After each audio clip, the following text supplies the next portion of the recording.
মাসের স্বপ্নের প্রোফাইল যেখান থেকে আমি সবে আর্নিং শুরু করেছিলাম। হ্যাঁ, আমি এই প্রোফাইল থেকেই ৪ বার পেমেন্ট পেয়েছিলাম, কিন্তু জানি না হঠাৎ করে ফেসবুক কেন এরকম করলো। না, আমার ছোট্ট ছোট্ট ইচ্ছেগুলো পূরণ করতে চাইছি, স্বপ্নগুলো পূরণ করতে চাইছি, অমনি সময় এটা আমার অ্যাকাউন্টটা একেবারে নষ্ট করে দিয়েছে এবং পঞ্চমবারে পেমেন্টটাও আর দিল না। জানি না কেন। এখন যতই কষ্ট করে এই প্রোফাইলে কাজ করি না কেন, সে নাকি আর আর্নিং হবে না, আর কবে প্রোফাইল ঠিক হবে সেটাও নাকি কারো জানা নেই।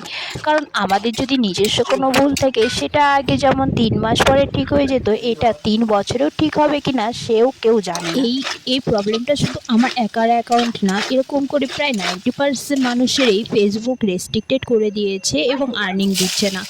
ওদের তো আরও বেশি বেশি করে ডলার আটকানো, সেখানে আমার তো কয়েকটা ডলার আছে। যাই হোক, কী আর করবো, মন নিরাশ করে এই পুরোনো আমার এই অ্যাকাউন্টটা সোমা বিশ্বাস চৌধুরী, সেটাতে আবার কাজ করার চেষ্টা করছি। জানি না আগের মতো কাজ হবে কি বলতো। ওই যে ফাঁক টাইমটা যেরকম ফেসবুকে একটু ব্যস্ত থাকতাম কয়েকটা টাকা আর্নিংয়ের জন্য, সেই অভ্যেসটা তো আর বদলানো যাচ্ছে না, তাই না? মনটা তো একটু খারাপ থেকেই যাচ্ছে। তাই ভাবছি নতুন করে এটাতে একটু অ্যাক্টিভ থেকে দেখি কি হয় না হয়।